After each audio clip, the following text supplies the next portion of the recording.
this year's capabilities demonstration, the situation is that the mayor of Tampa is being held against her will by a fictional enemy force. And U.S. Special Operations forces from across all of our different military components, as well as 10 international nations, are poised and ready, as always, to help deliver her and rescue her from that enemy force. We're unsure if she's in one of these vessels here in the harbor or on ground somewhere in the middle of the crowd, but we've got a lot of opportunity to be able to take down targets and make sure that we rescue her and her other folks with her safely.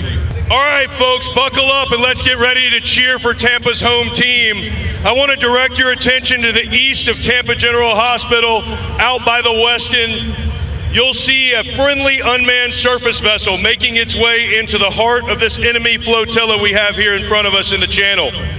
On it is a friendly drone swarm, which is going to scout out the mayor's location and provide a diversionary explosion to confuse and distract the forces who have captured our mayor.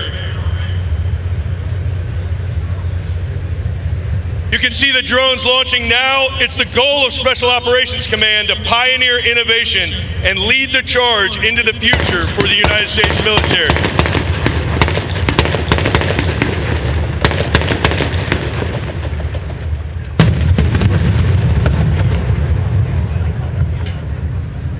Well, ladies and gentlemen, great news. It seems as though the unmanned diversionary explosion was successful. Please direct your attention to the Harbor Island Bridge. It looks as though USSOCOM has positioned a ground force consisting of the United States Army Special Forces operators. They are making a ground movement reinforced by lightly armored vehicles and ATVs across the Harbor Island Bridge. They are also reinforced by our partners and allies from Slovakia, the Czech Republic, India, Poland, Sweden, and Romania.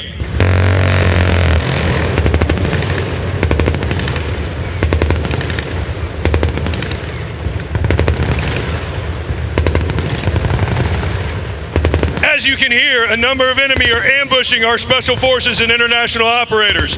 The Special Forces Ground Unit is organizing a defense against the bad actors. As they say, the best offense is a good defense.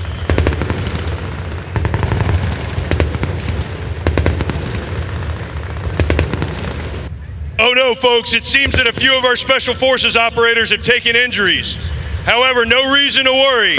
They are supported by the finest medical professionals in our military who are organizing a casualty evacuation. Watch as they defend their position on the Harbor Island Bridge and care for those injured by the enemy on the bridge.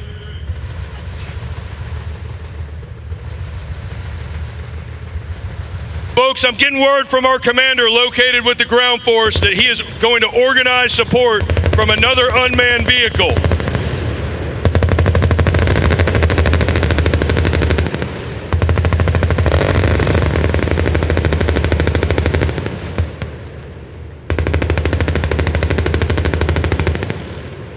If you look to the highest buildings on Davis Island in the convention center, you may just see our JTACs who are controlling all of the air movement.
All right, folks, while the ground force is taking care of business and our drone swarm has provided a diversion, please be aware that our forces have covertly in place tactical air control parties and reconnaissance elements on the roofs of the highest buildings in Tampa. Their method of infiltration was by military freefall yesterday, and some of you may have seen them as they executed parachute operations and acquired the best vantage points in the city. Right now, their mission is to search for our good mayor using advanced unmanned technology and communication systems to aid the rescue force. These highly trained individuals usually conduct these types of military freefall operations in the dead of night, while fully loaded with up to 100 pounds of combat equipment and wearing specialized helmets, night vision goggles, communication, navigation, and portable oxygen systems. But we wanted to give you all a little bit of view of their infiltration yesterday for those that attended SOF Week. The aircraft used in yesterday's infill is a highly modified variant of the C-130 Hercules platform. That's an aircraft that's been in service since the 1950s. The MC-130 Combat Talon II provides infiltration, exfiltration, and resupply of Special Operations Forces and equipment in hostile or denied territory. The Combat Talon II can drop 4 dozen combat-equipped parachutists. These workhorses of the Air Force deliver personnel and cargo deep into enemy territory with pinpoint accuracy in both day and night and in adverse weather.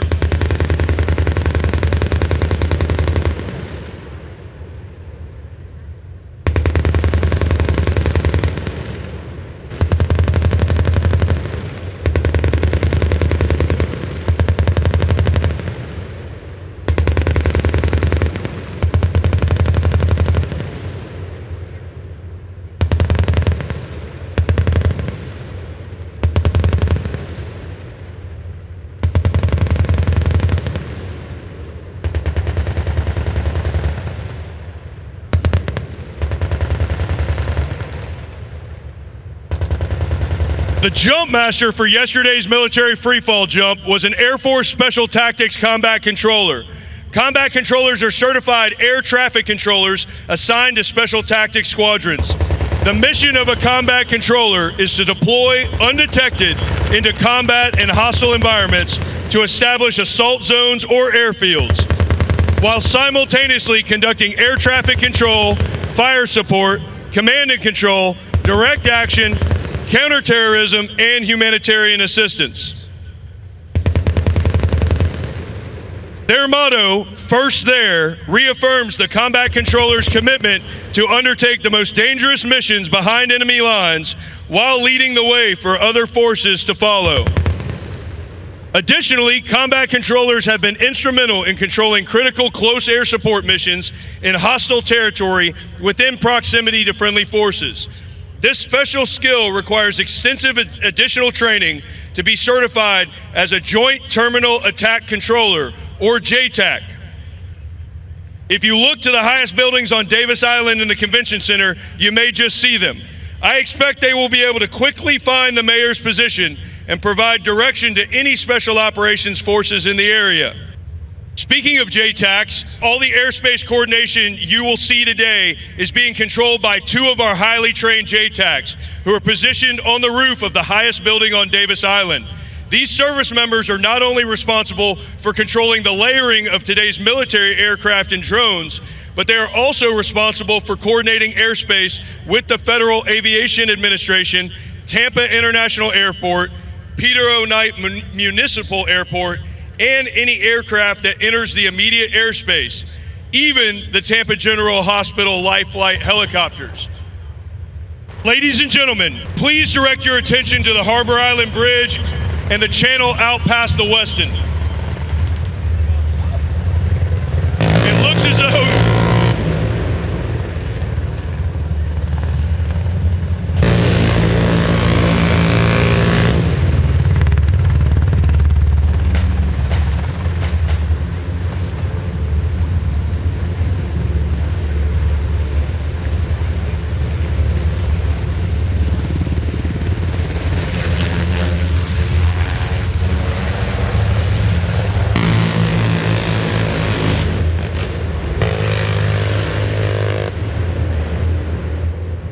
what you just witnessed there is an MH-60 Black Hawk helicopter from the 160th Special Operations Aviation Regiment hovering low over the water. That helicopter had Navy SEALs from the United States and special operators from Sweden on board. That infiltration technique is known as helocast. Helocast is an insertion method where highly trained special operators, like those you just saw, jump from a helicopter at an altitude of approximately 10 feet above the water in a slow hover. With silent determination, they're going to swim towards their objective there at the yacht, each stroke propelling them closer to the mission's completion. Should that team be detected, the mission could be compromised and the enemy will shut down the communications capability of the Special Forces and Special Operations International Forces. Let's hope they make that swim undetected. Our JTACs have radioed in that there's quite a bit of enemy presence there on the yacht, and so in order to keep our SEALs undetected, I think we might have to bring in a little bit more enemy suppression from the air. What do you guys think? All right, ladies and gentlemen, allow me to take a minute or two to talk about those SEALs that are executing that surface swim. These operators are highly skilled personnel, superbly trained in all environments, and masters of maritime special operations. They typically strike from and return to the sea. Those quiet professionals are lethal yet stealthy, which allows them to not only get the job done, but to do so without being detected, which is a task that is almost impossible for larger forces to accomplish.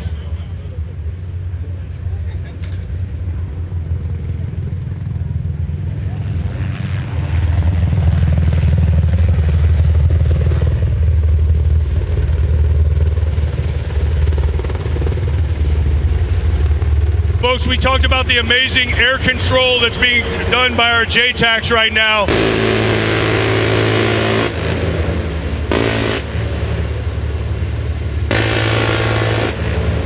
Those SEALs, they also operate below the surface of the water. They can remain underwater without the telltale bubbles that are typical of scuba systems. They use high-tech underwater breathing apparatuses known as rebreathers. A rebreather is a special subsurface device.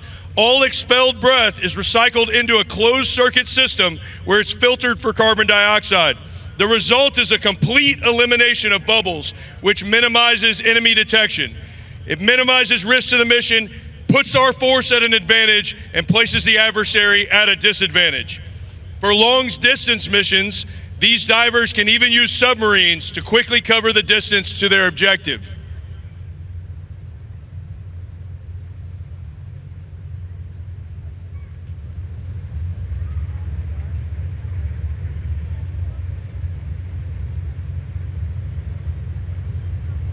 All right, folks, for those of you who may not be able to see from where you are, there's a tugboat out in kind of show center in between the yacht and the Lost Pearl, where our SEALs are climbing undetected from the water and placing a charge and ensuring that the enemy can't jam all of our special operations communications equipment. You'll see a Marine reconnaissance boat coming up to grab them out of the water, take them out of the area so that we can detonate that charge.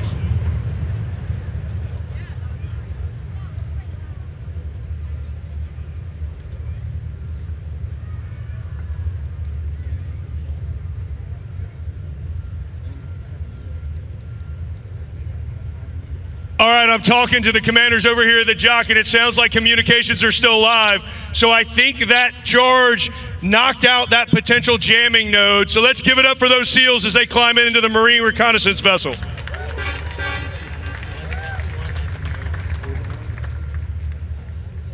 No rest for the weary, ladies and gentlemen. I direct your attention to the other vessels in the garrison channel. Now that the SEALs have eliminated the enemy communications boat, they've cleared the path.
All right, folks, those two beautiful beasts are called Special Operations Carafe Riverines, also known as SOCOMs, from a Navy Special Boat Team. Those SOCOMs are carrying Marine Special Operators known as Raiders. How appropriate, Tampa, because those Raiders are going to be delivered to visit, board, search, and seize personnel on that enemy vessel. They're accompanied by our international partners from Japan, the Netherlands, and Poland. What a team effort to deliver these operators from the SOCOMs to the enemy vessel. And watch as each operator carefully boards the enemy ship and safely secures those on board. Now, ladies and gentlemen, let's talk a minute about that Raider legacy. Formed in 2006 as the Marine Special Operations Commander, MARSOC, these elite warriors were reflagged in 2014 to honor the legendary Marine Raiders of World War II. Today, operating under U.S. Special Operations Command, these Raiders are the Marine Corps' premier contribution to global security. Whether they are conducting high-stakes direct action raids and counterterrorism missions, or gathering intelligence through special reconnaissance in contested maritime environments, these small, highly trained teams are the tip of the spear. Beyond their offensive might, they are masters of foreign internal defense, training and advising allied nations to enhance tactical capabilities across the globe. By combining the Marine Corps' storied expeditionary heritage and culture with advanced special operations skills, the Marine Raider Regiment stands ready to respond to any threat, anywhere. With expert planning, the SOCOMs are protecting those brave Marines and international partners as they conducted their search. And as all that smoke clears and the waters calm once more, those SOCOMs and our Marine Raiders are victorious. Their mission accomplished, and the Tampa Bay area is safe from harm. In the face of adversity, they have proven that courage, determination, and teamwork are the ultimate weapons against any threat. Give it up for the Special Boat Team, SOCOMs, and your MARSOC Raiders.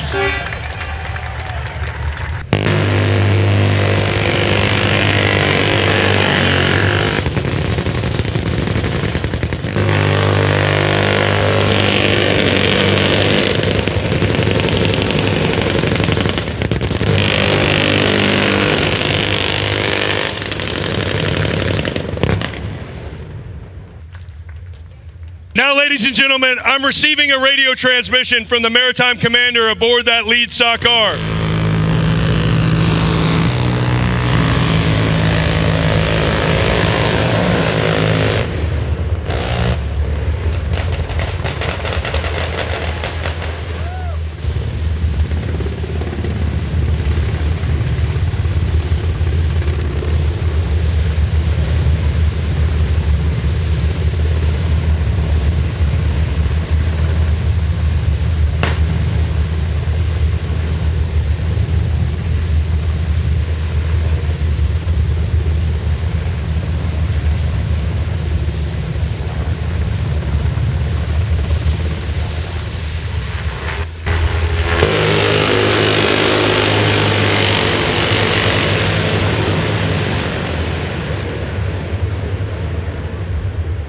Folks, as those Raiders were victorious in knocking out the enemy there on the Lost Pearl, unfortunately they have not located the mayor of Tampa. So what you just witnessed was a fast rope insertion of a U.S. Rangers and an assault force consisting of special operators from the United States, India, Poland, and Slovakia. They're moving swiftly across that roof, descending into the belly of the yacht, and engaging the enemy below. Ladies and gentlemen, as that assault force prepares to breach the lower decks, cast your eyes back to the skies above the channel. Providing critical overwatch for this high-stakes operation is an MH-60.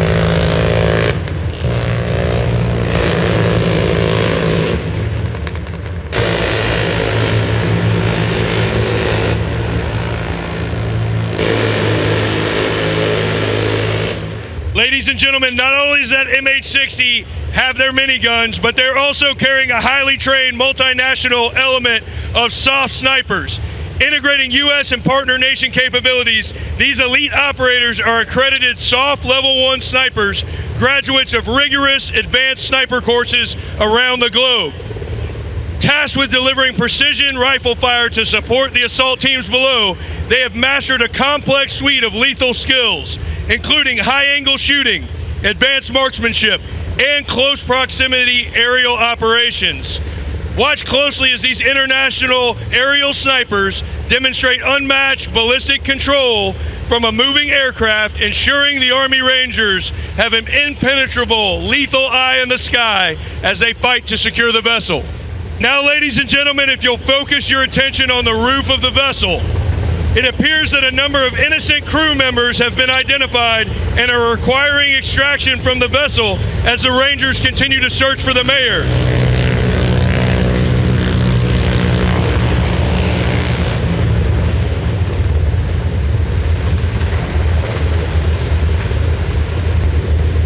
Our MH-60 is hovering about 20 feet above the vessel, and they're approaching a connection point where one of the operators will assist in hooking in the innocent crew members from this yacht.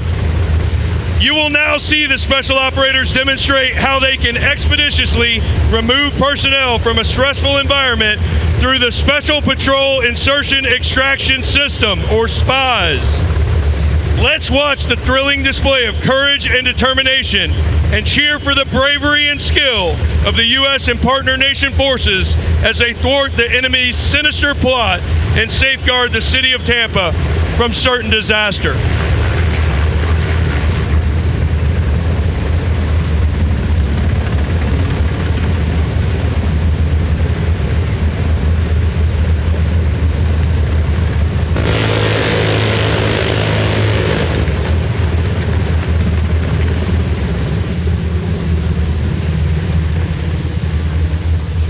Now, some of you may have had the best view, but I got bad news for you. Now they do. Give it up for our innocent crew members and the crew of the MH-60 doing SPIES extraction.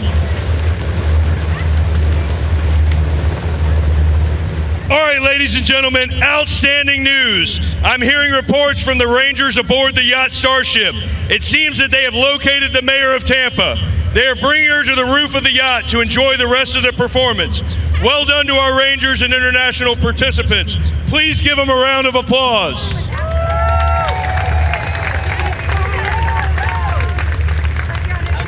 Ladies and gentlemen, it seems there's another boat entering the channel near Tampa General. I'm trying to contact the forward communications element. We're unsure if that vessel is a bad actor.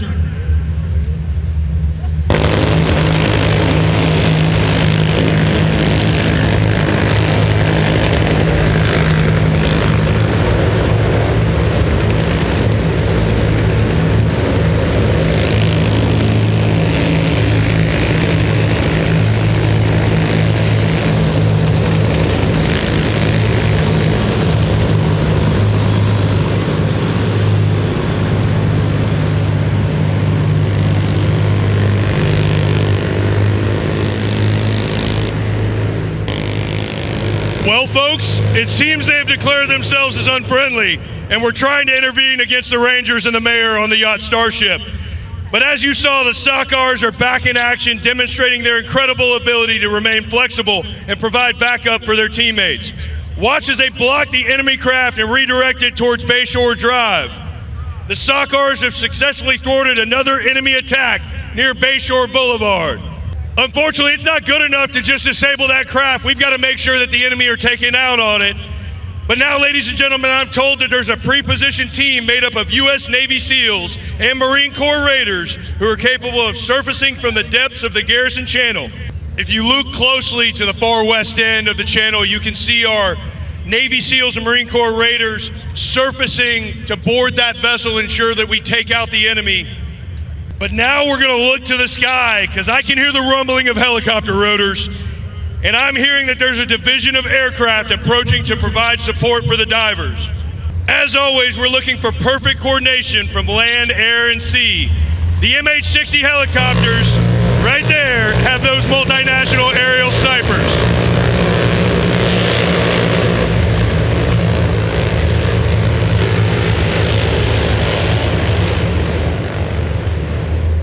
Those MH-60 helicopters contain those multinational aerial snipers as well as their own miniguns. They scanned that complex concrete jungle and they identified an enemy counter sniper attempting to set up a concealed firing position. Utilizing their mastery of high-angle shooting and advanced counter-sniper techniques, the operators aboard that UH-60 engaged that threat with pinpoint precision from the moving aircraft. Whether they are moving unseen through city streets, conducting urban hides, or executing close proximity engagements from the air, these soft snipers prove that there's absolutely nowhere for the enemy to hide in downtown Tampa or beyond.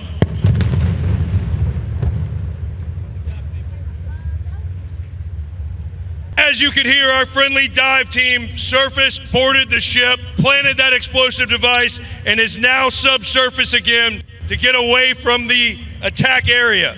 I'm getting word from the commander aboard the SOCOMs, who's relaying that the Navy SEALs and MARSOC Raiders have been successfully recovered on the other side of Bayshore Boulevard.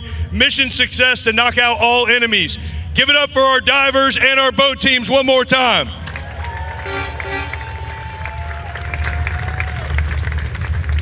Now, folks, you may remember earlier we had a ground movement that got into a little bit of a snag back here on Harbor Island Bridge. We haven't forgotten about them. Now I want you to redirect your attention back to that bridge.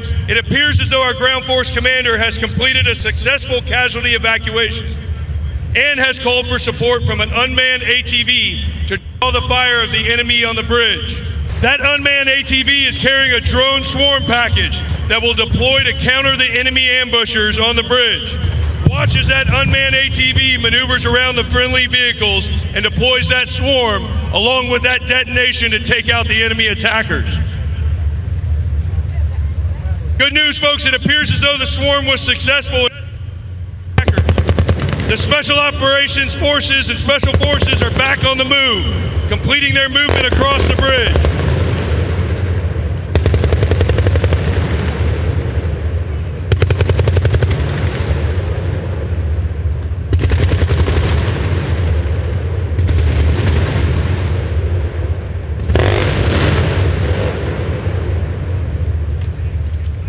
Ladies and gentlemen, you're going to see them secure those ambushers on the bridge and then continue down to their objective, turning towards Big Ray's camp on the Riverwalk.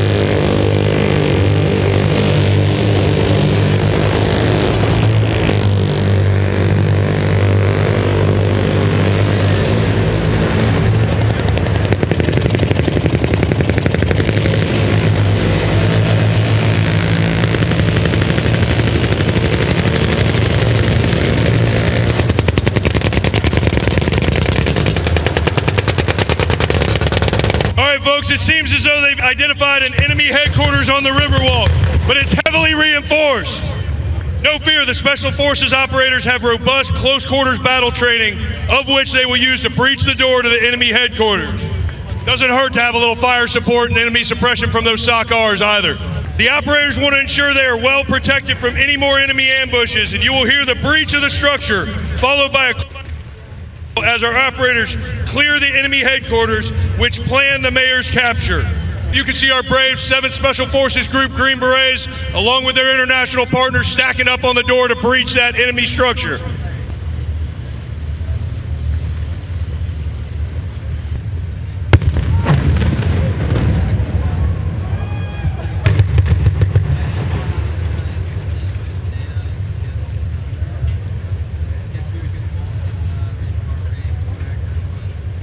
All right, folks, I'm hearing radio reports from our ground commander that they have achieved success in the enemy headquarters.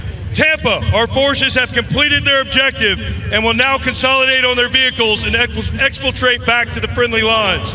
Ladies and gentlemen, please give a cheer for our teams on the Riverwalk and on Harbor Island Bridge.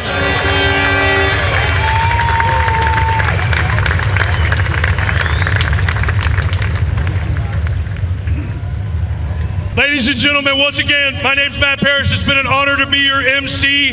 This concludes the 2026 Capabilities Demonstration. Feel free to approach any one of our Special Operations Warriors, look at their equipment, and ask them a few questions as they return to the Tampa Convention Center area. On behalf of the Commander of the United States Special Operations Command, we thank you for your attendance today, and especially the City of Tampa for hosting the event. Thank you, God bless you, and God bless the United States of America.